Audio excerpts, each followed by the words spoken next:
Okay, so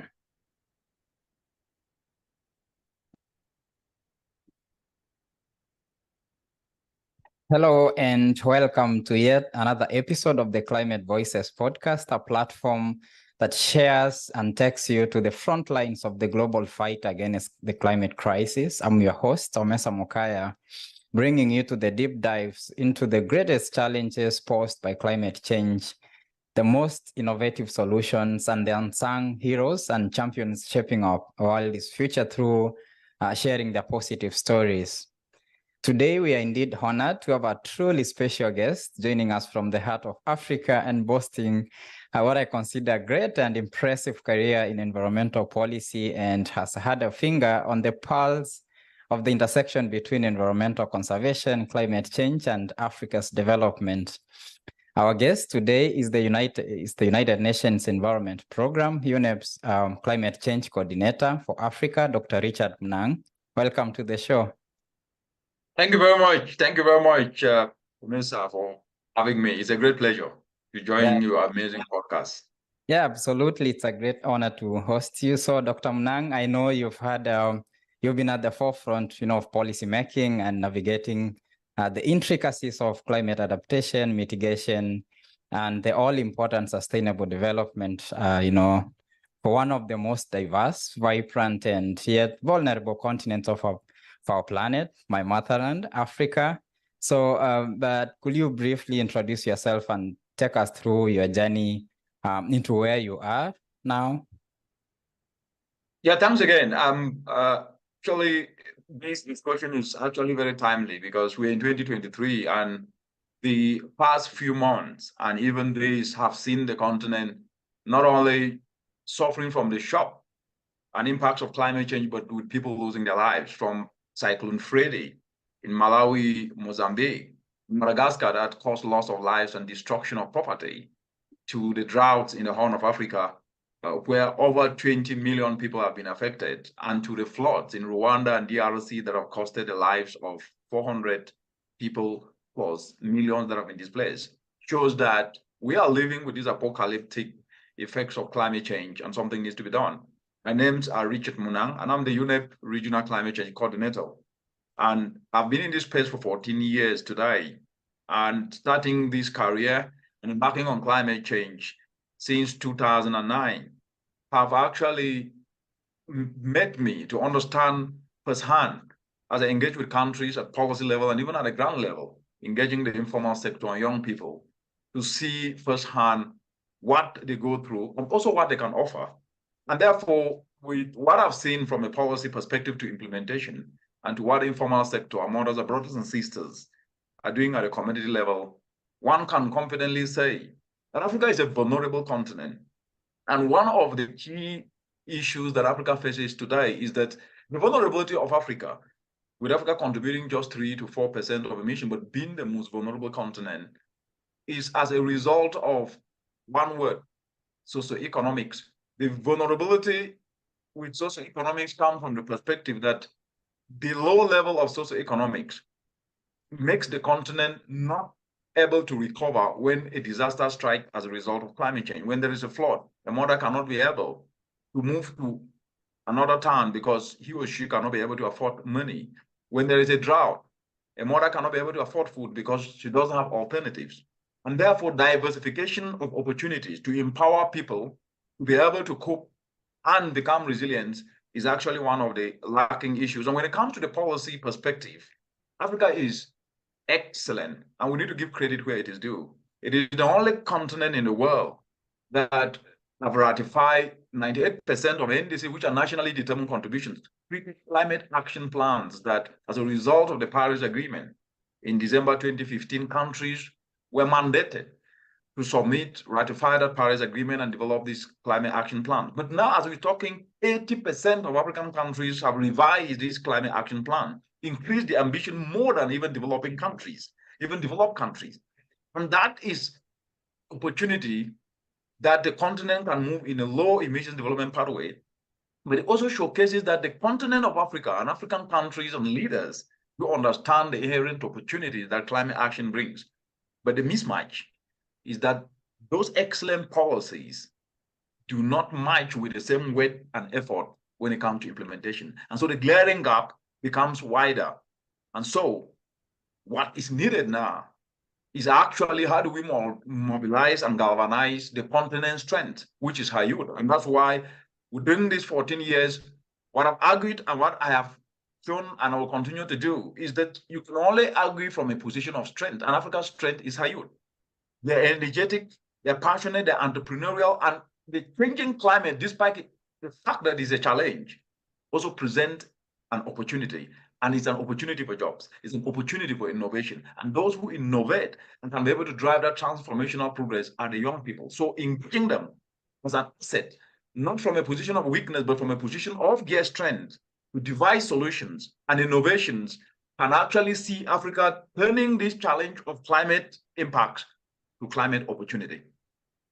Yeah, thank you so much. That's a very, in-depth, review of what you've been doing and what Africa can do. And I know Africa is a very diverse continent, first of all, to start from there in terms of its peoples and in terms of its ecosystems. And even from the term, from how governance structures are set for different countries, we find different policies, in terms of addressing the climate change are very unique.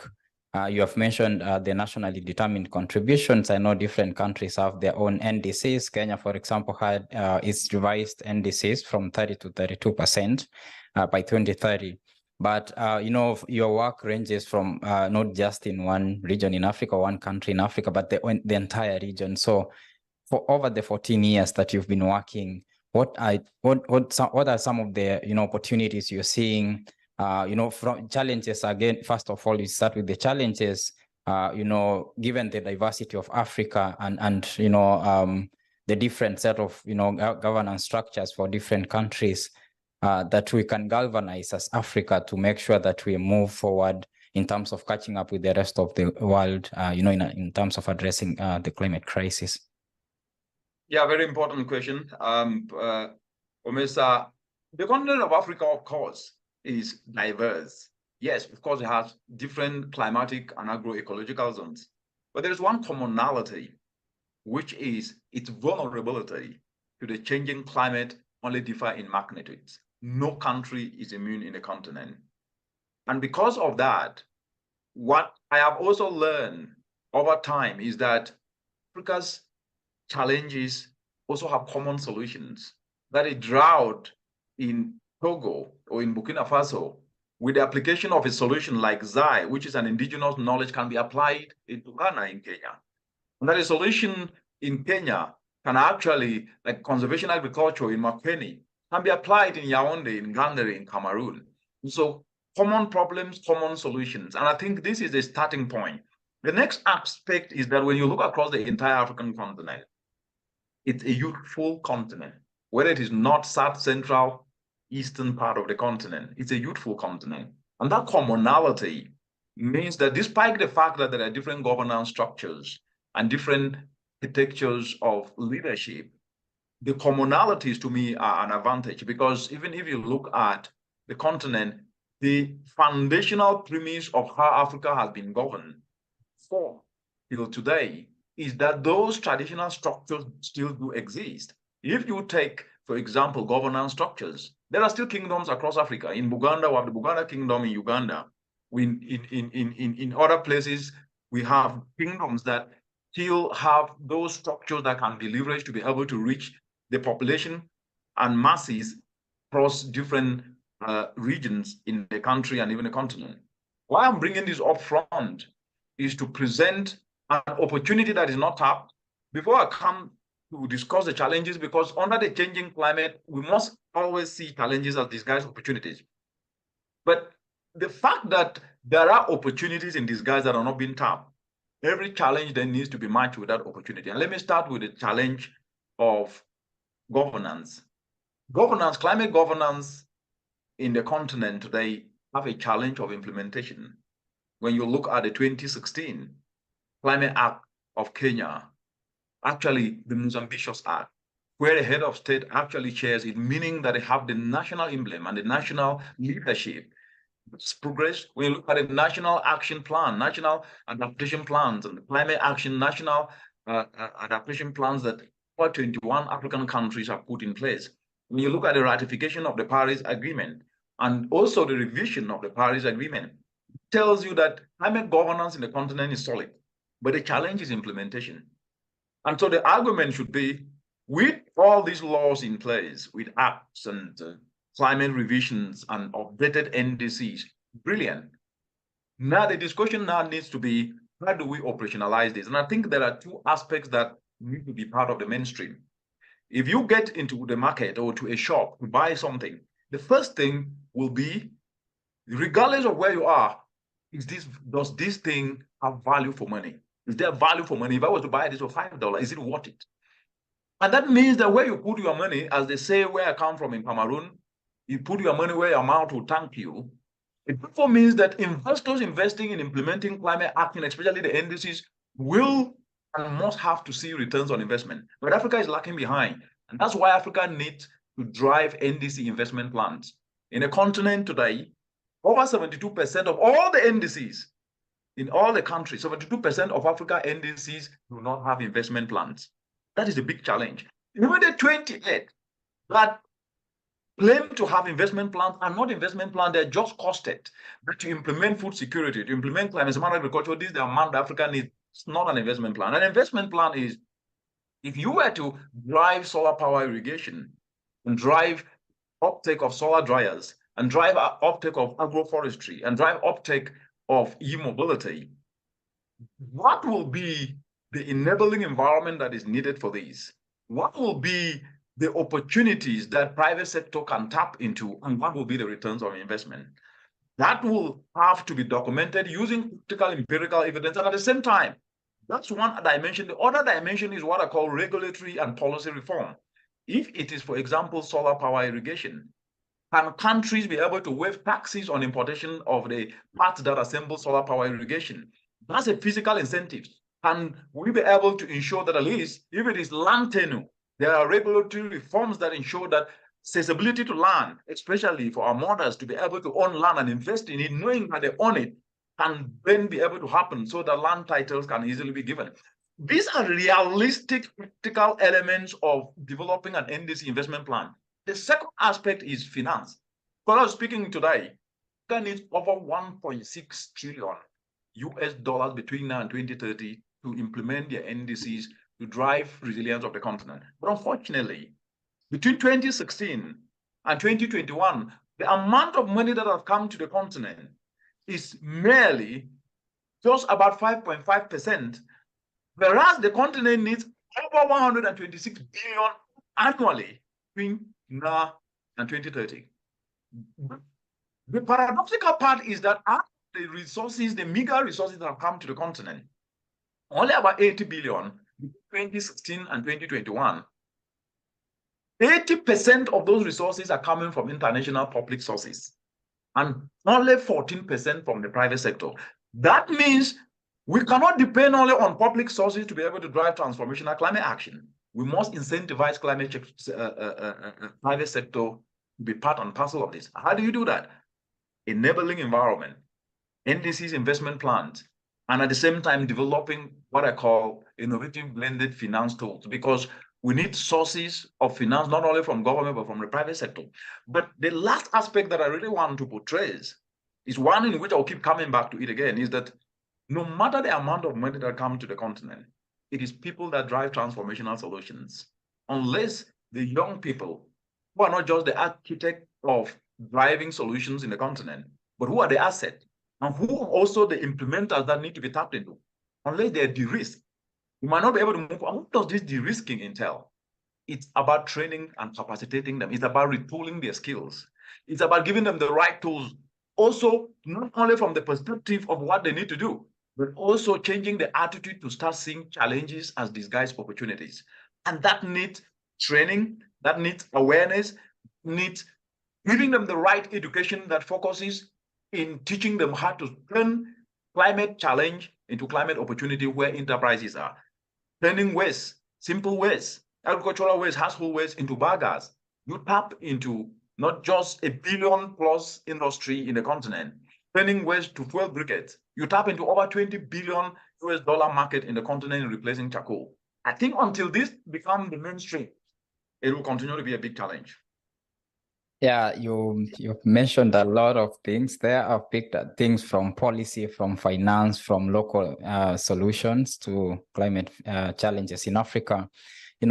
Referring back to what you said about how the governance structure is set in Kenya through the Climate Change Act of 2016, we know that implementation, you said implementation is a big challenge, especially in Kenya or in any other country in Africa. But how the structure is set is that climate change, for instance, is a devolved function of the national government, meaning implementation is done down at the county levels. So do you see, for example, different countries coming, downscaling that into the smaller units of implementation at the county levels, becoming, presenting an opportunity for implementation again?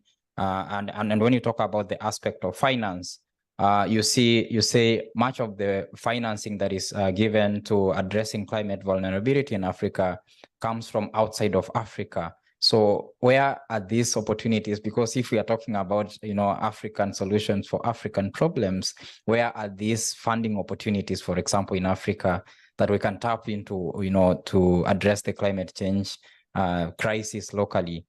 For example, in Kenya, or in Cameroon, or in Nigeria, or in any other country? Yeah, very important point. And I think that I will start to answer that from three perspectives. So the first is there's no absence of solutions and sources of finance that can be looked internally. But we need to be cognizant of the fact that the amount of money in terms of cash is about 1.6 trillion US dollars that Africa needs. That's one. Two is that we are focused more resources to drive transformational climate action on cash alone. People have not been put at the center, especially the young people, who can be able to be the engineers and drivers of solutions. And I think this podcast is an important opportunity to make the case that yes, we need resources, but where are the people? Are we capacitating and retooling the skills of the very people who are supposed to leverage the resources that are raised to then make impact? And I think once that starts to get and sink, we will have more resources, because even the little that could be raised, we will start to see transformational shifts.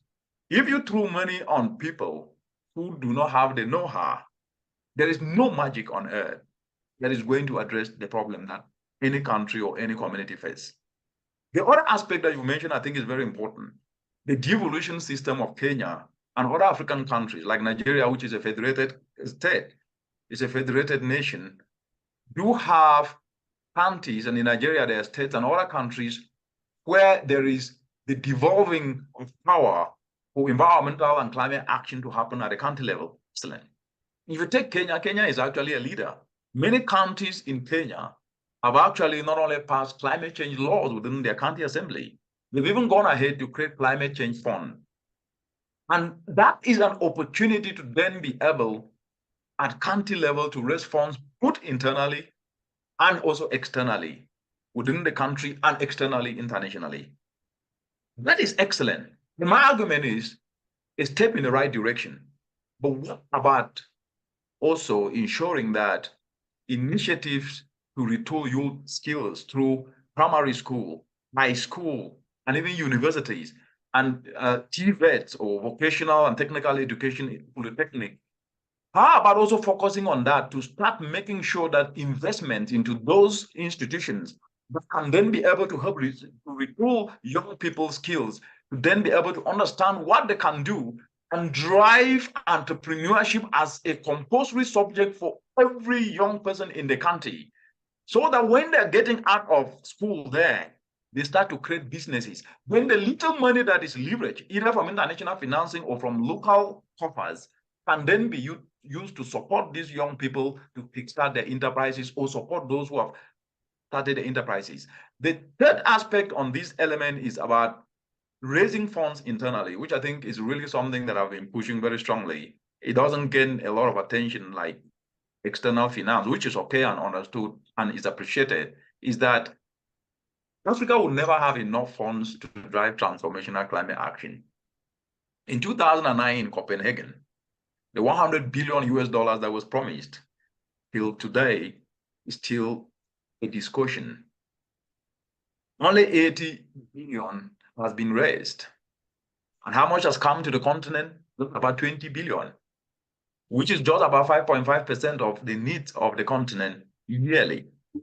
But if you take 2009 to 2023, you are talking over a decade plus that the continent have only received 20 billion, 54 countries. And the unfortunate thing is that even this 20 billion has only gone to about 10 countries in the continent from the statistics that we have. It behoves us to say, until Africa starts looking internally, and I want to make this clear that Africa looking internally doesn't mean that international obligations should not be honored. But if your house is on fire, you will not wait for neighbors to come and put out the fire. You will start to play your part to put out that fire before neighbors come and support you. Does it mean that Africa should continue burning as international finance delay? Absolutely not. The citizens of the continent need a decent life.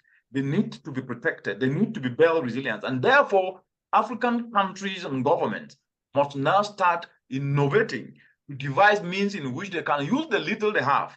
Because the good news is that every year, African countries spend 3 billion US dollar, which is 20% on adaptation, 20% of the adaptation needs yearly. If they can spend that, it means that they're doing something. But the question is, can they start to use that 3 billion US dollars? Devise risk sharing facility, which is very simple. Develop instruments with central banks that can incentivize, actually, that can incentivize commercial banks and cooperatives and chamas and SACCOs to lend to those who are doing well in the climate space, low interest rate, and government can add more physical policy incentives like waiving taxes on those who are developing and fabricating solar dryers, on those who are turning waste to biogas, on those who are dealing in the climate space so that at least they can become implementers. This is the kind of new thinking that is needed. But back to your question on county levels, I actually believe that counties have done very well in Kenya, yeah. And I believe I'm seeing in other countries, Nigeria, states passing climate laws. But what I think needs to be done in addition to that excellent progress is now making climate change and climate action part of national development and county development by integrating this within the educational curriculum and making this part and parcel of budget making, which is what we push as the UN Environment Program called sustainable budgeting. What sustainable budgeting simply means is food prices are up today. We have energy crisis. What can be done is that any budget must be able to be climate proof. If it is agriculture, is it climate smart agriculture that will deliver it? And then a budget for agriculture must be able to be located to ensure that every aspect of nature-based solutions, climate smart agriculture approaches are the ones that will drive it. If it is on energy, which Kenya is a leader on energy with over 89% of its energy coming from clean sources, that then means that energy budget will then definitely have to focus more on clean solutions. And the same for infrastructure. Is it resilient? So sustainable budgeting is leveraging climate and environmental solutions to help drive socioeconomic opportunities. And doing that, we'll see countries implement their NDCs. We'll see countries address the sustainable development goal, as well as their visions. And in the case of Kenya, Vision 2030. Yeah, thank you so much. You've mentioned a lot of things, and I want to try to differentiate between mitigation and adaptation, because for a long time, we've seen a lot of efforts focused on mitigation, because if we're talking about Africa, much of what we need is actually adaptation, because Africa is a negligible emitter of the greenhouse gas emissions. So, and there's a term I learned from you, mitigation powering adaptation. So how do we ensure that there are these efforts, implementing mitigation as a complement to supporting adaptation, because we might actually put more focus on adaptation again and forget mitigation, which has been the major focus, in the rest of the world. That is a very important point. And this brings me to this aspect of narrative. The narrative of climate change in the African continent has not actually helped the continent. And I say this with a heavy heart from the perspective that the continent of Africa is vulnerable. Fact, their emission is only 3 to 4%. And the vulnerability is as a result of low levels of socioeconomic. And therefore, because of low level of socioeconomic aspects, the continent needs to put money, people need to put money in their pockets and food on the table. And if you take the continent today, over 65% of the continent workforce is in the agricultural sector.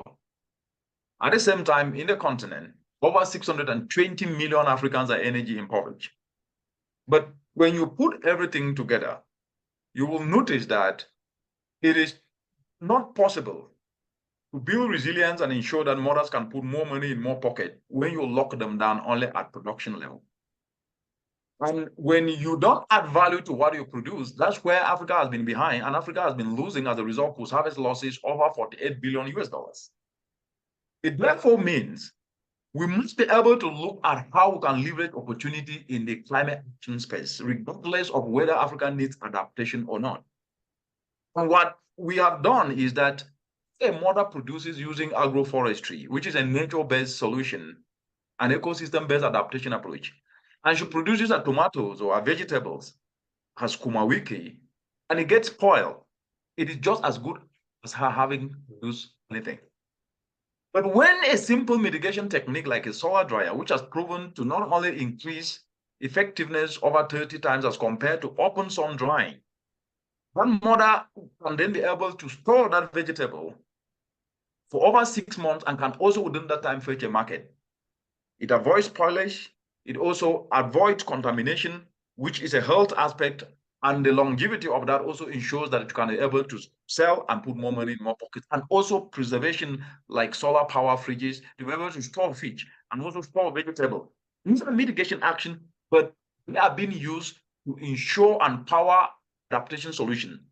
If that mother uses solar power irrigation to irrigate a farm in Turkana because of lack of rains and lack of water, he is irrigating the farm so that you can have produce and be able to feed the family.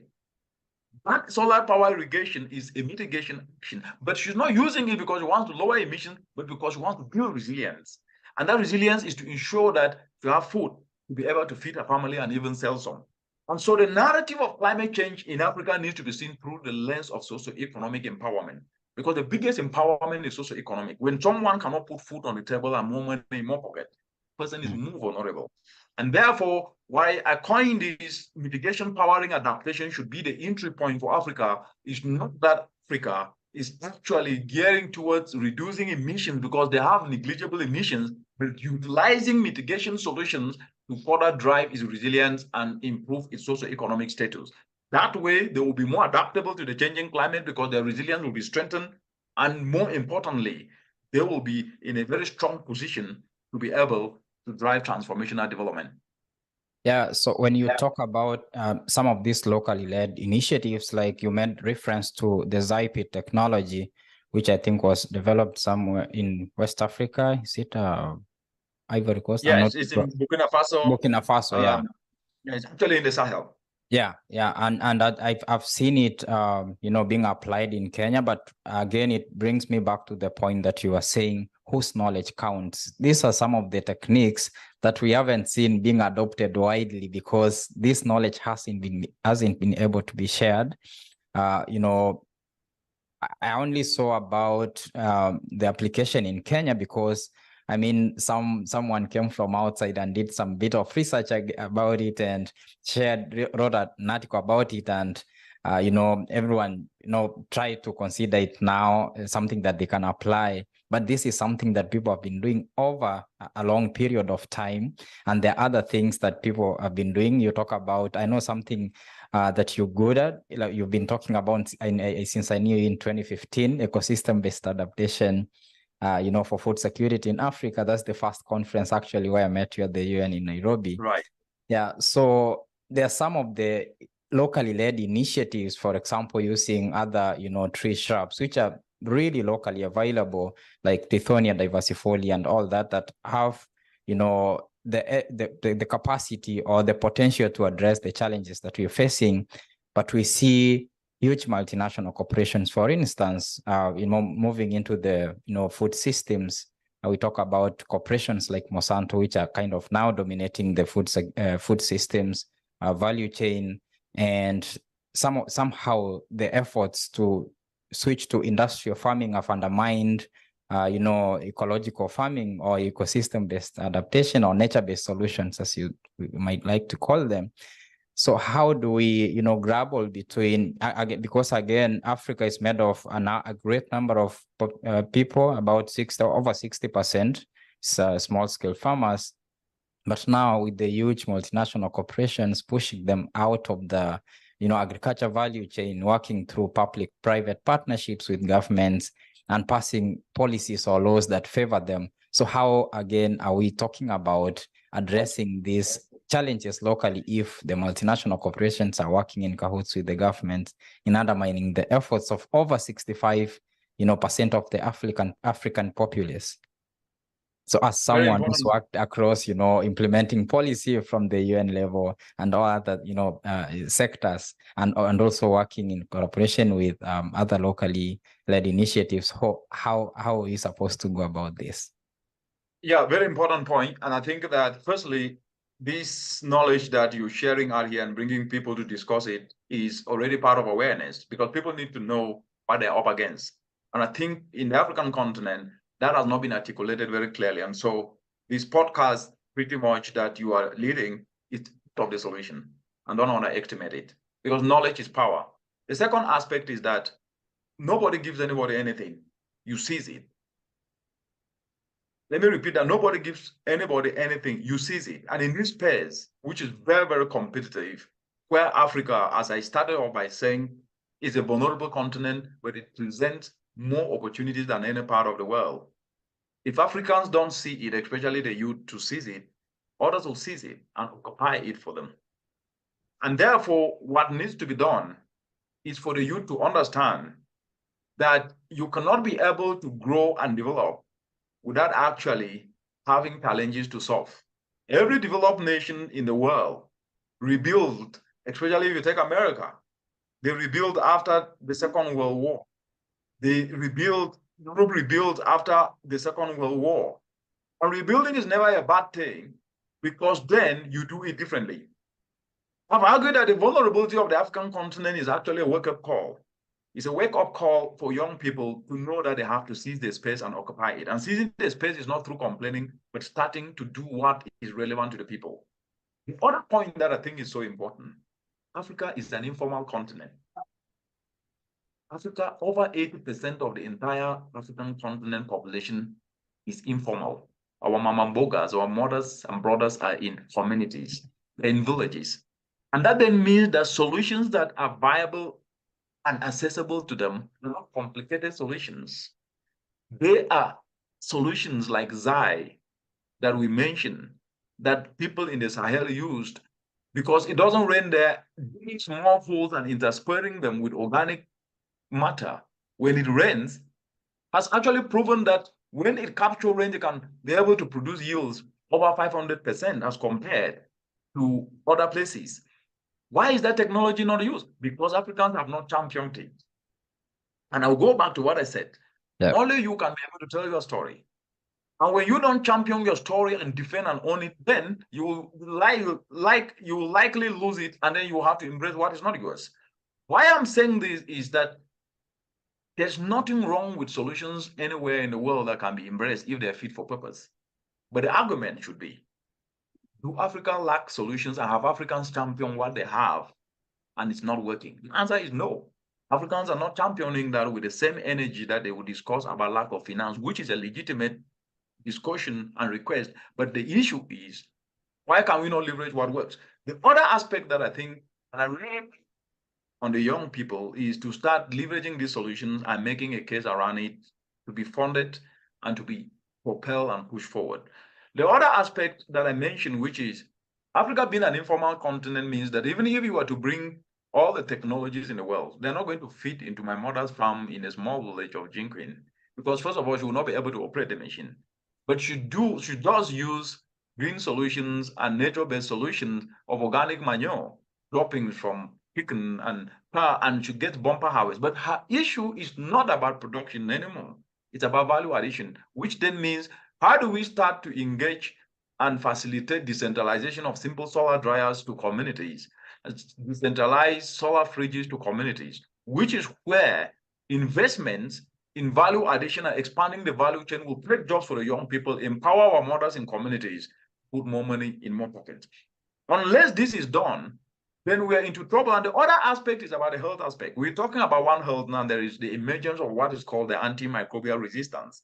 The heavy application of fertilizers leaching into rivers, it's not only costing trouble from the perspective that people are getting sick, the heavy metals from wastewater that is used for cultivation in cities is causing illness, causing people to be able to depend on antibiotics. And because they take it so much, they become resistant to the very antibiotics, making illnesses that catch them not to disappear easily. And this is killing and is projected to be the worst killer in the next 30 years in the African continent. What does that tell us? Climate change solutions are health solutions. Organic fertilizer, a market worth billions, and it's actually growing at 5.9% rate. But how many African countries are investing organic fertilizer where jobs can be created for the youth as environment is not only protected, but climate resilient development is built? The other aspect is biogas. And I've argued is when the just transition debate came up, the continent started talking about we need to explore and extract our gas. Fine and good. The question is, how many mothers in rural Kenya and rural Cameroon and rural Nigeria can be able to afford a cooking gas stove? But they have been using charcoal. To displace them from charcoal, you need to bring an alternative that can still serve that purpose. And that's where briquettes come in. So why don't we start with what can be easily accessible as we then bring the other aspect that can build on top? It's about electricity discussion. Or else we need to decentralize electricity to every village. Excellent, that must happen. But the question is, how will that mother be able to buy a light bulb if she cannot put food on the table and money in the pocket? Therefore means electricity and energy cannot just be about providing electricity. It needs to be what I call competitive energy, where it is about to add value, to power agro-industrialization in communities, helping mothers to be able to dry their vegetables, dry their tomatoes, powering solar fridges, powering solar systems to make sure that people can then be able to power cottage industries at that lower level and drive agro-industrialization. This needs a policy dimension, and this also needs a citizenry dimension to embrace these solutions and champion them. And so to your question of external infiltration of the continent with solutions that are not fit for purpose, the counter to that question is the continent actually looking at what they have and presenting it not just to the world, but to themselves that this is what we need and finding ways to expand that. That is how you occupy your space. If you don't occupy your space, it will be occupied for you by anyone. Yeah, you talking of just energy transition, you made reference to Kenya, for example, whose uptake of renewable energy is like a very great percentage, about 89% renewable energy. And, you know, coming from that point, you might want to say just energy transition, what it means for Africa and what it means for the rest of the world is a different thing. Because, for example, if we're talking about Kenya, it's already, you know, almost fully transitioning. And we see all these opportunities for, you know, transitioning to clean energy across the planet. But Africa, as you know, over 600 million people are locked in energy poverty. And these people need access to clean energy for cooking, for heating, for cooling. And countries like Tanzania, for example, have huge, deposits of natural gas. Kenya has huge deposits, about, I think, 400 million tons of, coal deposits in the eastern parts of Kenya. And when they're talking about, powering the continent and making sure these people are pulling themselves out of energy poverty, the first thing that comes into mind is looking at the, locally available resources and what we have in the deposits is then, the fossil fuels, the technologies that we're trying to move away from. So if we are talking about just energy transition across the planet, which means a different, which might actually have a different impact for example, in the global north compared to Africa. So how does Africa pull itself out of poverty if it's not going to exploit these resources? Because the rest of the world, as again, the arguments have been over time, is that they used this development pathway to attain the development that they're boasting of at the moment. But Africa hasn't had the opportunity to use that, but we need to, make sure people have energy.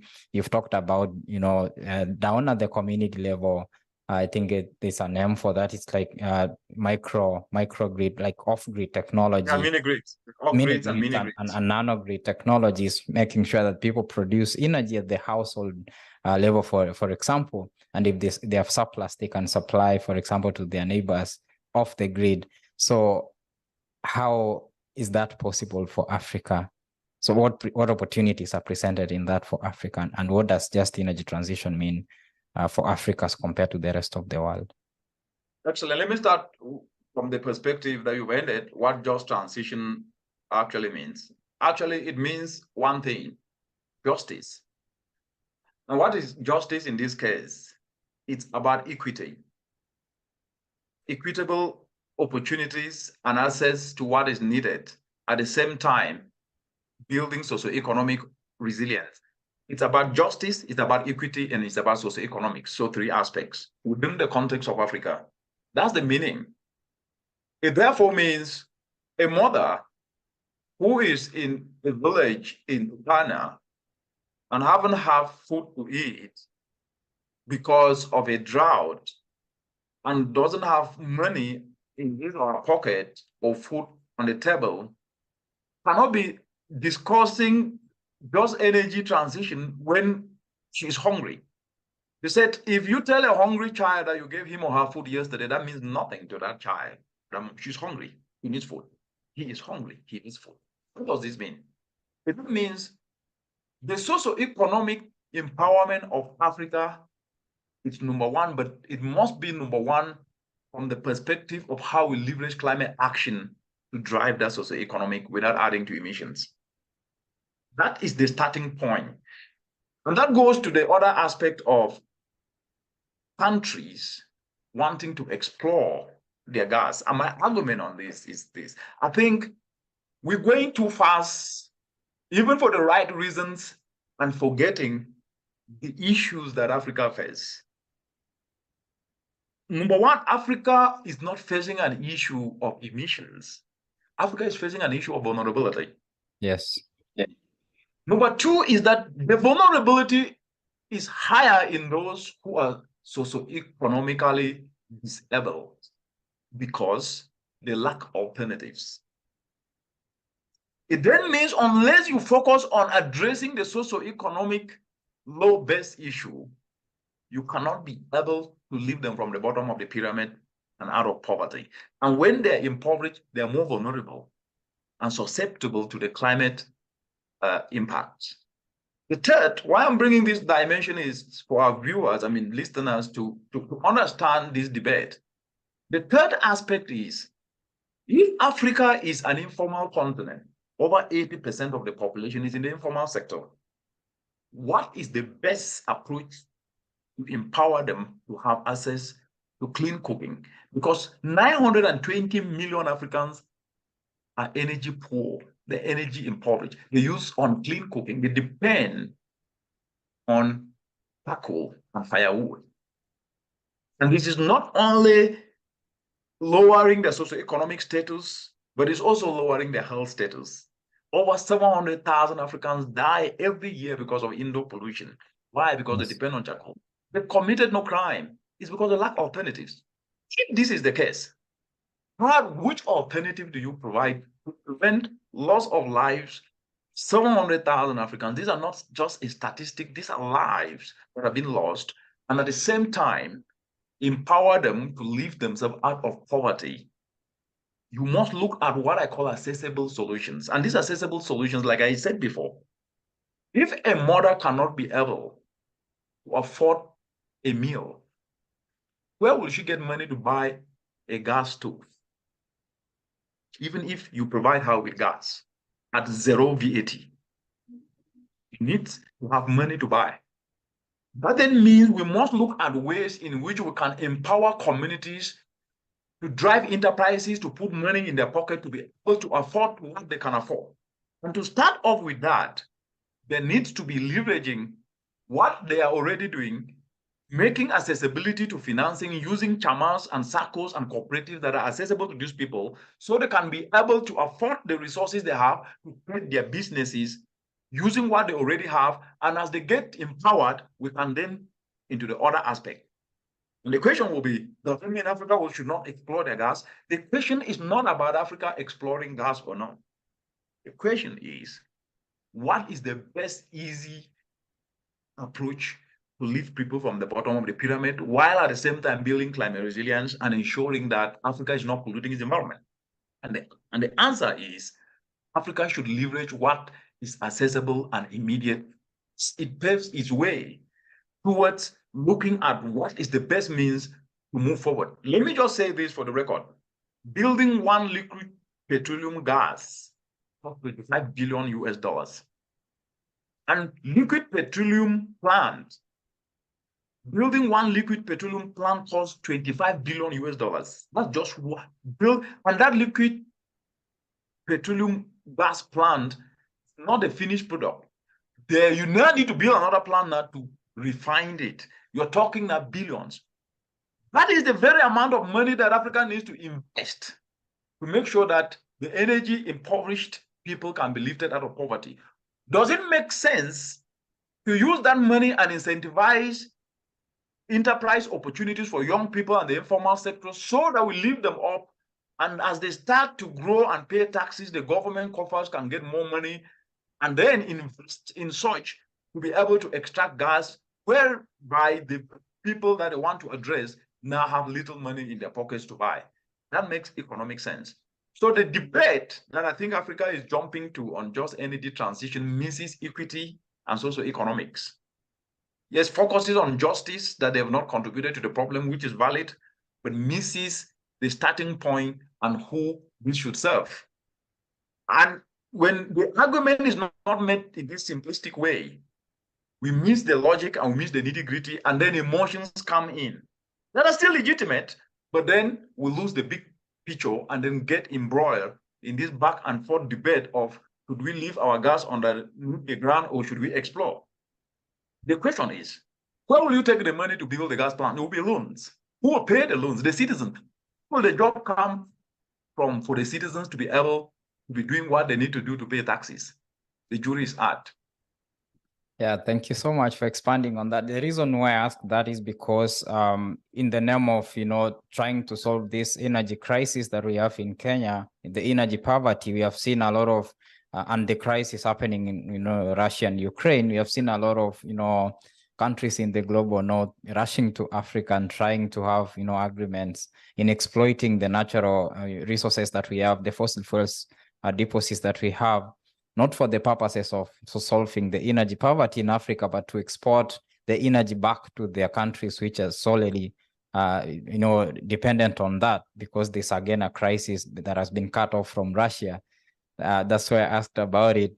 Again, talking of justice, you mentioned a critical point about justice and equity. So I like to, ask from your personal work or experience in Africa, how the concept of climate justice applies in your work in Africa, especially in terms of looking at the nations that have done the least, but are at the moment impacted the most by the impacts of climate change. Yes, I think the issue of climate justice is that of those who have contributed to the problem to be able to support the countries that have contributed least. And I think the principle of common but differentiated responsibilities is enshrined in the rule book, the Paris rule book, and of course, the principles of the convention, the UNFCCC. But that said, the point that I made earlier, which is that Climate change is a moving target. As the discussions are going on, people are dying. So it's not like it's waiting that when we agree that Africa will be supported tomorrow, then everything will stop. As the debate is going on, there are cyclones, there are floods, there are droughts, lives are lost.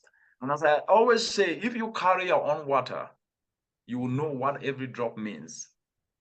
When you lose a drop, only you will feel the pain because you know how hard it was to carry that water and what every drop means to you. Those who are feeling the pinch of this are not actually part of this debate. Yes. Our mothers in communities, they know really nothing about this, and they don't care to know because it's about livelihood and survival. What I think needs to be done is to apply justice from the perspective of engaging those communities and providing them with a little that is available. Engaging those communities and building on the knowledge that they have used to survive even without support. Because I can tell you that sometimes the noise overshadows the progress that is made even in communities where there is no support. In my country, Cameroon, where I come from, in my village, Jinquin, where I grew up in the northwestern part of Cameroon, I saw it firsthand, crop failure in my mother's farm, and I've documented this in my book. But the point is, there were coping mechanisms in which you used to survive. Yes, the corn maize will fail, but there are also techniques you use to bury yams underneath the earth for almost 6 months that you go dock them and come and feed us. Are we trying to understand how she did it? Also build on that so that at least her knowledge can add to the debate? Seems not really an urgency at the moment, which means that those that are more vulnerable also have solutions seem to be abandoned in this debate. I believe the real justice will also be to understand their gaps, to fill those gaps, because to them it's about livelihood, survival, and at the same time they need food on the table and more money. So the justice perspective from a global aspect is Africa needs support. That is unequivocal, and that should happen. But when it comes down to the country and the continent, the vulnerable, the informal sector, our young people need support from the continent, because without having them as the climate army, Africa will not be able to fight climate change from an enterprise and opportunity perspective. Yeah. And that's the real justice is, are we empowering when the youth not empower? We are losing an asset, and that is an injustice. When our mothers in communities are not given accessible opportunities to be able to access clean cook stoves, to be able to access clean fuel briquettes, to be able to access biogas, that is an injustice, because then as every day passes, they are losing hope. And the only antidote to despair is action. And that action is what can be able to quench the injustice and narrow the injustice gap that we see across the continent. Yeah, you've talked about whose knowledge counts, and you've said Africa needs support in terms of addressing the climate challenges. And that brings me to a concept that I always refer to, co-production of knowledge and co-creation of solutions, because we can't do it on our own. No one can do it on their own. Apparently everyone needs, some support from somewhere. For instance, to address the impacts that we're facing. We talk about Global South, we talk about, for example, the small highland developing nations. We talk about communities that are affected by, for example, the hurricanes that you mentioned in the Southern African parts, because their resilience again is impacted because we don't have the resources or the capacity to enhance their resilience. And you mentioned about the socioeconomic. So I want to ask if there is a way the UN is partnering with communities or working with communities, for instance, in co-creating some of the solutions that you've been mentioning, or co-producing the knowledge you mentioned sometimes back. The reason why this knowledge is not spread wide is because it depends on who produces that knowledge. So how is the UN, for example, in Africa, through your work, working with governments in Africa or communities in Africa to ensure that this knowledge of the best practices that we're talking about are scaled up in other parts that haven't gotten an opportunity to adopt some of the ones that you've mentioned? For example, there's Yeah, IP technology. Yep. Yeah, very important question, Omesa, and thank you for that. The point is that the UN is a stakeholder and an actor in a space that needs everyone on board. We need a full of society approach, young people, governments, NGOs, civil society, international organization, including the UN, and even individual citizens in the space of climate change to be able to make a difference. But when it comes to the UN, especially the UN Environment Program, the role of the UN Environment Program is, first of all, to convene. Second is to create the knowledge and the science that can then be able to inform policy. And third is to inspire action. And when you start with the one of convening, the UN has brought the entire world in collaboration with the World Meteorological Organization. The Intergovernmental Panel on Climate Change was created. And these have been providing sound science. Every assessment has shown the agency that needs to be taken to actually put in place not only actions, but mobilize the resources that are needed to slow the fast pace at which we are moving towards 1.5 degree. But the UN environment have championed science through the production of the emissions gap report that shows the state of emissions in the world and what countries are doing and what we need to do to be able to limit dangerous climate change.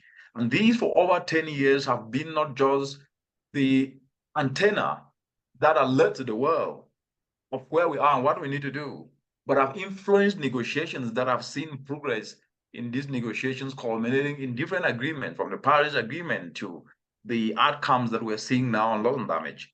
And more importantly, on top of the emissions gap report, there is the adaptation gap report that actually the one of 2022 showed very clearly that developing countries need 5 to 6 times the funding that can be able to build their resilience.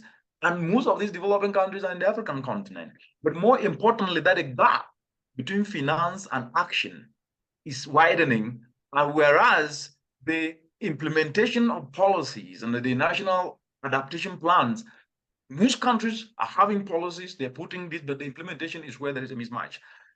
And recently, 2 days ago, the United Nations Environment Program produced a report called Turning Off the Tap, which is about plastics. And it's showing that between now and 2040, if actions were to be taken both by government and non-state actors, 80% of plastic could be taken out of the environment. And that will take reducing the usage of plastic that can be able to save 30%, actually recycling that can save 20%, and also diversifying and reorienting. And this will then be able to create over 1.2 trillion US dollars, save 1.2 trillion US dollars, and create over 700,000 jobs. What am I talking about plastic here? The production of plastic results into emissions. And globally, plastic production results in emissions between 3 to 4%. That is exactly the amount of emissions that Africa emits. So if plastic were a country, were a continent, it would be equivalent to the emissions of Africa. And more importantly, in addition to the fact that plastics are littered into the environment and they clog up drainage systems, and with the changing climate resulting in torrential rainfalls and resulting to flooding that are not only plunging people into suffering and submerging their farms and homes, it means that when we reduce plastic in the environment, we are also creating an opportunity to ensure that at least the flooding is reduced. And the last aspect is that when people get sick as a result of flooding, either it is sickness coming as a result of diseases that come because of water standing somewhere and mosquitoes getting into it, or cholera that they drink the water because it gets into the streams in which they drink, that further impoverish them, lowering their socioeconomic ability to be able to build resilience. So the linkage between pollution, plastics, and climate, why I'm bringing this up is to show at the knowledge front and science, UNEP has championed this, and currently as we speak, during the United Nations Environment Assembly called UNEA 5.2, last year there was the adoption of a resolution to create a legally binding international agreement on plastic. And that will actually come into force in 2024. So the convening space of bringing member states to make decisions and drive legally binding systems, UNEP does that. Now let's come now to how does it inspire action? With all the science, what UNEP have been doing in helping member states is actually to inspire action.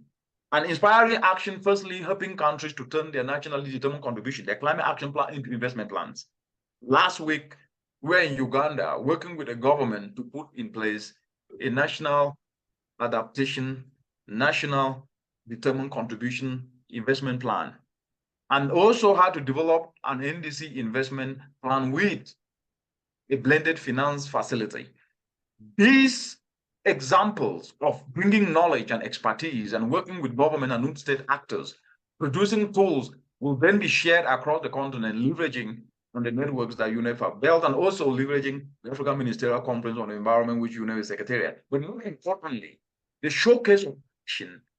UNEP have actually been leveraging the space to convene young people. And what we have done more effectively is getting to the informal sector and inspiring youth and driving a tool called innovative volunteerism, which is very simple. Yeah. How do you inspire young people to see themselves as solution providers and at the same time become inspired in the environmental climate solutions and start to learn new skills as we provide technical backstopping? And that I've seen not only youth venturing into turning agricultural waste into fuel briquettes, we've seen youth being guided to develop, fabricate solar dryers that communities today are using. The data coming out of that, what we are doing is we're leveraging this data and informing governments to put in place enabling policies like tax breaks, enabling policies like fiscal incentives to reduce taxes and give lower interest rates so that youth can be able to access opportunities. And the last part is how to integrate these opportunities into school curriculum. We're working with the Nasarawa State University, where the first ever climate action entrepreneurship curriculum has been created in the world. It's Nasarawa State University and Bayesago University in Botswana. UNEP has driven this, working with state and non-state actors, bringing a new thinking, showcasing solutions that are relatable to the common Wananchi and the informal sector and youth. And that data will continuously be used to champion and integrate into different UN portfolios through the United Nations country teams, and leveraging and providing data to state and non-state actors so that at least they can see practically how climate opportunity is seized from climate challenges. Yeah, thank you so much. I was actually going to ask if you have something to say to the youth, but you already started mentioning it. It's like you went ahead of my thoughts. You mentioned something about innovative volunteerism. Again, this is something that I've been following up on what you're doing on social media. And actually, through what you are doing, you're sharing through your platforms. It's something that the youth needs. Again, if you're talking about disseminating the knowledge. And part of what I'm doing with the podcast is actually trying to break down the complicated jargon so that we have everyone understanding, especially the people at the grassroots who don't understand the complicated climate science that we talk at the scientific level. Yeah, so thank you so much for that. I appreciate it. So are there some other, I mean, you have mentioned that partly, but are there some other ways as we come to the end of this? We could stay here and have the conversation for as long as we could. Right. Yeah. Yeah. So in the interest of time, are there other, ways that you see? You mentioned in the beginning that Africa is a youthful population, over, I think over 65 or 70% youth. So are there opportunities, because they're the ones actually going to be living longer, to see the impact? So are there other ways that you see young people being involved in this space? Absolutely. The core of Africa's transformation in these fronts, whether economic, social, environmental, and take the center stage in not only climate opportunity, but in an authority in solutions to the world, will need young people. I started off by saying that they are the most passionate, the most energetic, the most entrepreneurial youth that I've ever seen in the world. And one of the things that I would like to say is that when you don't face a challenge, there's no urgency for a solution. Yeah. And when there's no urgency for a solution, you become complacent and you get forgotten. Those who make a difference are those who are confronted with adversity. And it's true for personal life, it's true for regions, it's true for countries. The most resilient people in the world are those who have gone through adversity. They face adversity. And why I'm bringing this message is to the young people that Africa's adversity is an opportunity for Africans and especially the young people to build resilience. Africa's adversity should not make us to faint. It should actually awaken us to work harder to find alternative solutions because Africa's solutions are global solutions. Yes. Unless we accept and understand that this is how things have always happened in the world, then we fail.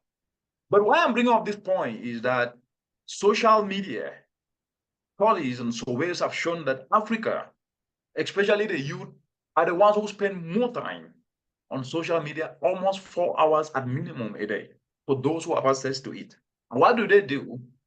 That 4 hours spending is not necessarily learning anything new. Yeah. It's about conversations and abuses and churning out and sharing information that it's not helpful in the solution space, but adds very little value. It's about role models that are by the word role model, but there is really nothing a role model about that. In that we are supposed to use these spaces to share solutions. Because if there is social media today, it means that a youth in Togo who is yearning for solutions can be able to engage with a youth in Kenya, not necessarily having to fly through to Kenya. And that space should be used to foster collaboration, to foster partnerships, share knowledge, bring new knowledge. And that way, Africa will transform through youth initiatives, not necessarily through any other.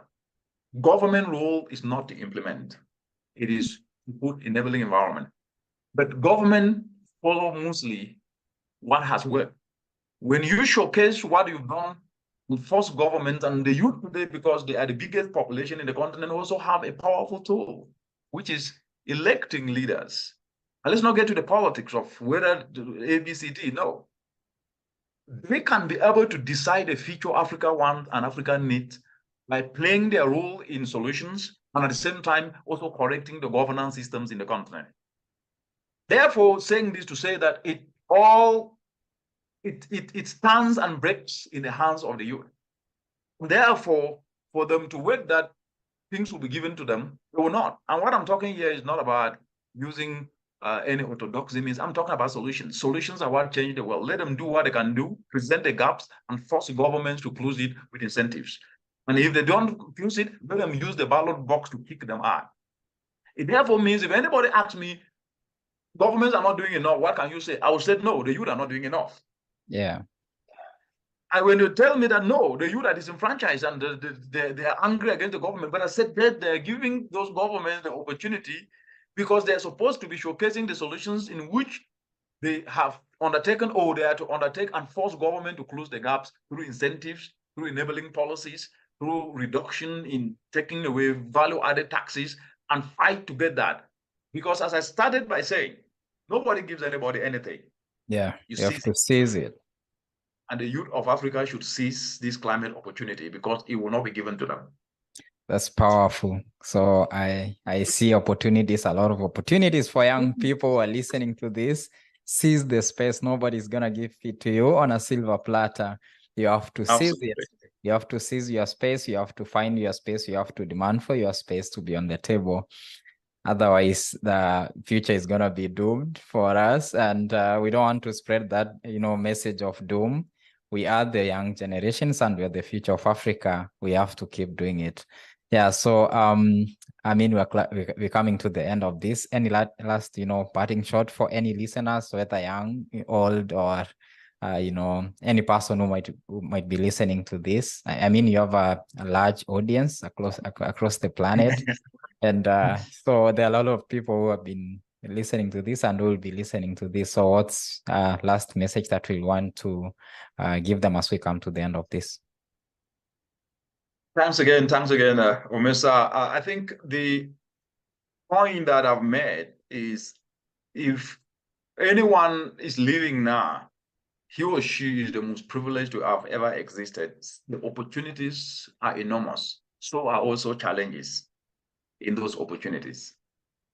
But if we focus on the 0.1%, we will lose at the 99.99%. And that seems to be what is happening.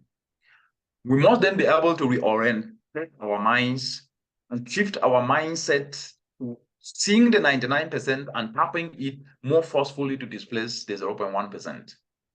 Why do I say so? The complaining and batching of what is not working in Africa and projecting it on mainstream media is hiding opportunities for young people, and others are seizing those opportunities and occupying space that in 5 years' time, they will never have that space, even though they're African citizens.